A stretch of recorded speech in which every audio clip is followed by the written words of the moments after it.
మీ ఇంట్లో ఎన్టీఆర్ విగ్రహానికి ఉంటే బొమ్మకి ప్రతిరోజు మీరు ఆ పాదాల దగ్గర పుష్పం పువ్వు పెడతారని చెప్పి విన్నాను సార్. అది ఎందుకు మీరు అలా చేస్తారు? ఎన్టీఆర్కి పెడుతున్నారా, కృష్ణుడికి పెడుతున్నారా అని కూడా దాన్ని ఎలా తీసుకోవాలి? ఎందుకు మీరు ఎన్టీఆర్ దేవతలు ఉండగా పూజ చేస్తారు చాలాసేపు, అది అందరూ తెలిసిందే. ఎన్టీఆర్ దగ్గర ఎందుకు పెడతారు పుష్పం? అంటే ఎన్టీఆర్ విగ్రహం అనేది ఎన్టీఆర్ అయినా కూడా కృష్ణుడి రూపంలో ఉన్న ఎన్టీఆర్ గారు దానికి పెడితే ఏంటంటే కృష్ణుడికి పెట్టినట్టు ఉంటుంది, మన ఎన్టీఆర్ గారికి పెట్టినట్టు కూడా ఉంటుంది. రెండు రకాలుగా నాకు బాగా నచ్చి ఆ పని చేస్తాను. దేవుడి బొమ్మలతో పాటు పెట్టాను. దేవుడి బొమ్మలతో పాటు ఈ బొమ్మకు కూడా నేను రోజు పాదాల దగ్గర పుష్పం పెడతాను. అంటే ఎన్టీఆర్లో మీరు దేవుడిని కూడా చూసినట్టు? అంతే కదా, డెఫినెట్లీ. అంటే కృష్ణుడి పాత్రగా దేవుడిని చూస్తాం. ఆయనలో కూడా దైవత్వం ఉందండి. ఎక్కడ మచ్చ లేకుండా బతికిన మనిషి కదండి. ఎక్కడ రాజకీయంలో కూడా చూస్తే మీరు ఎక్కడ ఒక్క చిన్న అవినీతి కూడా ఆయన వరకు జరగల. ప్రజా శ్రేయస్సు కోసం చూశాడు, ముఖ్యంగా పేదవాళ్ళ కోసం చూశాడు, అందరి కోసం చూశాడు. మంచి గొప్ప మనిషి, గొప్ప నాయకుడు. మీ జీవితంలో ఎన్టీఆర్ని ఎలా చూడాలి sir? NTR it's a great and కారణజన్ముడు అండి. ఎన్టీఆర్ అంటే కారణజన్ముడు. కొంతమంది జన్మలో కారణజన్ములు ఉంటారు. వాళ్ళకు వాళ్ళు ఎదిగి వాళ్ళకు వాళ్ళు మంచి చేసుకునేవాళ్ళు కొంతమంది ఉంటే, సమాజం కోసం ఎదిగి సమాజం తమతో పాటు సమాజ సేవ కూడా చేయాలనుకునే వాళ్ళు కొంతమంది ఉంటారు. తర్వాత బతికుండగా చాలా పేరు ప్రతిష్ట ఉన్న వాళ్ళు చాలామంది ఉంటారు. చనిపోయిన తర్వాత కూడా జీవించేవాళ్ళు కొంతమంది ఉంటారు. చిరంజీవి అలాంటి అతి కొద్ది మందిలో ఎన్టీ రామారావు గారు. అంటే మీ జీవితం పైన, మీ సినిమా జీవితంలో కానీ, మీ రాజకీయ జీవితంలో కానీ, మీ జీవితం పైన ఎన్టీఆర్ ప్రభావము, ఎన్టీఆర్తో మీకున్న అనుబంధము ఒకసారి తలుచుకుంటే మీకు ఏమనిపిస్తుంది సార్? ఎన్టీఆర్ గారితో మొట్టమొదట నేను సినిమాలు అప్పటికే ఎంటర్ అయ్యి ఒక 2 years అయిందండి. అప్పటికి 15 సినిమాలు చేశాను. ఒక రోజున పీతాంబరం గారని ఎన్టీఆర్ గారికి, ఎంజీఆర్ గారికి, జయలలిత గారికి వీళ్ళందరికీ మేకప్ మ్యాన్ అనమాట. ఆయన వచ్చారు ఆఫీస్, నేను ఉన్న షూటింగ్ దగ్గరికి. ఆయన వాళ్ళ కెమెరామెన్ బ్రదర్ శేఖర్ గారు అని వచ్చి, ఇట్లా మురళీమోహన్ గారు, మేము హిందీ సినిమా కొన్నాం, యాదవ్కి బారాత్ అని పెద్ద హిట్ అయింది, అది తెలుగులో తీయబోతున్నాం. ఎన్టీ రామారావు గారు మెయిన్ క్యారెక్టర్ అండి. 3 బ్రదర్స్, అది 3 పెద్ద ఆయన, రెండోది మీరు అనుకుంటున్నాము, 3వది బాలకృష్ణ గారు, మీరు గురికలు చేద్దామని అనుకుంటాం. చాలా సంతోషం అండి అన్న. అయితే ఒక కండిషన్ అండి, ఎన్టీ రామారావు గారు మిమ్మల్ని ఇంతవరకు చూడలేదు, ఒకసారి ఆయన దగ్గరికి తీసుకెళ్తాం, ఆయన మిమ్మల్ని చూసి ఓకే అంటే మాత్రం ఆ క్యారెక్టర్ మీకేనండి అన్న. ఓకే అండి. ఆయన ఇప్పుడు దాకా కలుసుకునే భాగ్యం నాకు కలగలేదు. సినిమా ఇండస్ట్రీకి వచ్చాక కూడా నాగేశ్వరరావు గారిని కలుసుకోగలిగాను, కానీ రామారావు గారిని కలుసుకోలేకపోయాను. వస్తానండి, వెళ్దామండి అన్న. బ్రేక్ టైంలో తీసుకెళ్లారు. ఆయన వెళ్ళేటప్పుడు టచ్అప్ చేసుకుంటున్నారు. లోపలికి ఎంటర్ అవ్వగానే, తలుపు తీసుకుని లోపలికి ఎంటర్ అవ్వగానే, ఆ బ్రదర్ మురళీమోహన్ గారు రండి అన్నారు. అంత పెద్ద ఆయన నన్ను గారు అంటాడేంటి అని అనుకుని నాకు తెలియకుండానండి, అంతకుముందు ఎవరికి కూడా నమస్కారం అంటే ఇట్లా అంటాం తప్ప పాద నమస్కారం అనేది ఎవరికి చేయం. ఇప్పుడు పెళ్ళిళ్ళప్పుడు పెద్దవాళ్ళకి చేస్తాం, అత్తకమైన అయితే నాకు తెలియకుండా వెళ్ళి ఆయన పాదాలకు దండం పెట్టారండి. అంటే ఆ మనిషిని చూడగానే ఇది. తర్వాత ఆయన షేక్ హ్యాండ్ ఇచ్చినప్పుడు కూడా అండి, అసలు ఏం పవర్ ఉందో తెలియదు, కానీ ఆ నవ్వు ముఖం పెట్టుకొని ఇట్లా వెయిట్ చేసి ఇలా అంటే బాగా అనిపిస్తుంది అనమాట. అంటే స్వచ్ఛమైన సర్ప్రైజ్ అయిపోతాం. అది అంటే స్వచ్ఛమైన మనిషి నిజంగా మనసులో ఏ విధమైన రెండో భావం లేకుండా నీట్గా చేసేటువంటి గొప్ప మనిషి కారణజన్ముడు అండి. తర్వాత ఆయన రాజకీయాల్లోకి వచ్చారు, తెలుగుదేశం స్థాపించారు, ఒక చరిత్ర సృష్టించారు, అది అందరికీ తెలిసిందే. మీకు తెలుగుదేశంతో అనుబంధం ఉంది, ఎన్టీఆర్తో సినిమా పరంగా అనుబంధం ఉంది. ఎన్టీఆర్ మిమ్మల్ని రాజకీయాల్లోకి రమ్మని ఆయన యాక్టివ్గా ఉన్న సందర్భంలో పార్టీ పెట్టిన కొత్తలు మిమ్మల్ని అడగలేదు ఆయన? అంటే మొట్టమొదట ఆయన పార్టీ పెట్టి ఆయన చైతన్య రథం మీద కాకి డ్రెస్లు వేసుకొని తిరిగి వెళ్ళేటప్పుడు మేము ఏలూరు దగ్గర పెద్దపాడని ఆ ఊరిలో మేము పిచ్చిపంతులు సినిమా షూటింగ్ చేస్తున్నాం. ఆయన ఆ రోజు పెద్దపాడు కూడా వస్తున్నారు.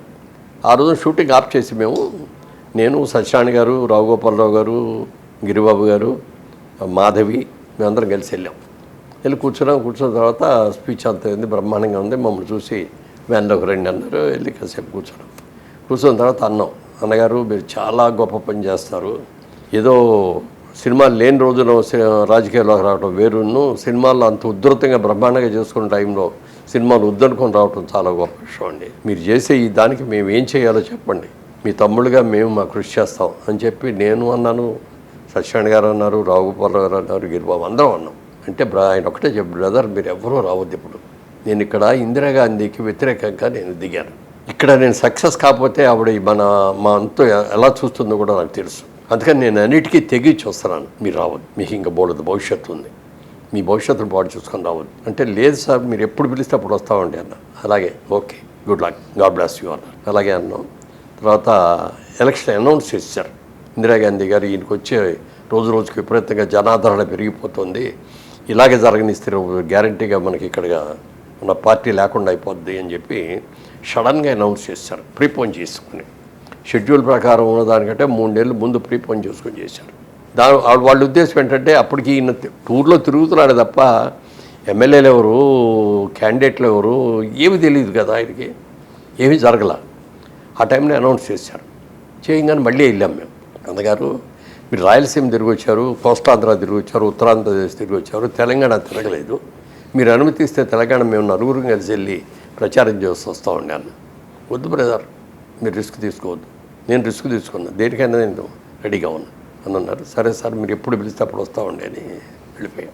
లక్కీగా ఏంటంటే అప్పుడు రామోజీరావు గారు బ్యాక్గ్రౌండ్లో ఉండి ఇలాంటి జరుగుద్ది అని ఆయన ముందే ఊహించి ఆయన ఇన్ఫర్మేషన్ మొత్తం తెప్పించేశాడు.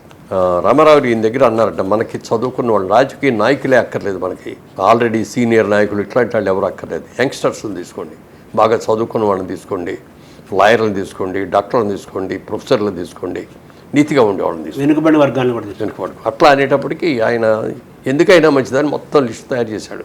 1, 2, 3 అని చెప్పి ఆయన ఎదురుకుండా పెట్టాడు. ఇదిగోనండి నేను దీపస్టార్ని 1, 2, 3 ఇచ్చాను, ఇందులో మీరు ఎవరిని సెలెక్ట్ చేసుకొని మీ ఇష్టం ఉండాలి, మీరు సహకరిస్తే మీరు నేను కలిసి కూర్చొని చేద్దామండి అని చెప్పి వాళ్ళిద్దరు కలిసి చేశారు.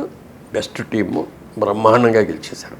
అంటే ఇప్పటి వరకు భారతదేశంలో కాదు ప్రపంచ దేశాల్లో ఎక్కడ కూడా నూతనంగా ఒక కొత్త పార్టీ పెట్టి ప్రాంతీయ పార్టీ జాతీయ పార్టీని ఓడించి అధికారంలోకి రావటం 9 నెలల్లో ఇంతవరకు జరగలేదు. ఇంకా ముందు కూడా జరుగుద్దని నేను అనుకున్నాను. అంటే మీరు ఆ క్యాండిడేట్ల సెలక్షన్ విధానం చూస్తే మనం ఉద్యోగంలో తీసుకునేటప్పుడు ఎలా అయితే మనం ఎంత ఆలోచించి బుద్ధిమంతుని తీసుకోవాలనుకుంటామో అలా తీసుకున్నట్టుగానే అనిపించింది. అంతే. వాళ్ళందరూ మ్యాక్సిమం చాలా మంది షైన్ అయ్యారు. రాజకీయ ఫస్ట్ టైం రాజకీయాల్లోకి వచ్చిన వాళ్ళు 300 మంది ఉన్నారండి. చాలా మంది ఉన్నారు. మరి వాళ్ళందరూ కూడా బ్రహ్మాండంగా చేశారు, చాలా బాగా చేశారు. చేసిన తర్వాత ఆయన ఆపరేషన్ కోసం అమెరికా వెళ్ళి వచ్చే లోపల ఇక్కడ రాజకీయం చేసి దింపేశారు. అప్పుడు కడుపు మండిపోయాడు. ఇక అడగటం కదా ఆయన్ని, ఇక మనమే వెళ్ళిపోదాం, ఇదిగో ఇంత త్యాగం చేసి ఆయన వస్తే ఇంత అన్యాయం చేసి ఇది చేస్తారు అనేది నేను తెలంగాణ అంతా తిరిగి చెప్పొచ్చాను మీటింగ్లకి. అయిపోయింది. 4 రోజులు అయినప్పుడు మళ్ళీ ముఖ్యమంత్రి అయ్యారు. వెళ్ళి మళ్ళీ కలిసి అభినందిస్తే, బ్రదర్ మీరు అందరూ చాలా కష్టపడ్డారు, బాగా చేశారు, థ్యాంక్ యూ అన్నారు. అంతే అనుకొని వచ్చాం.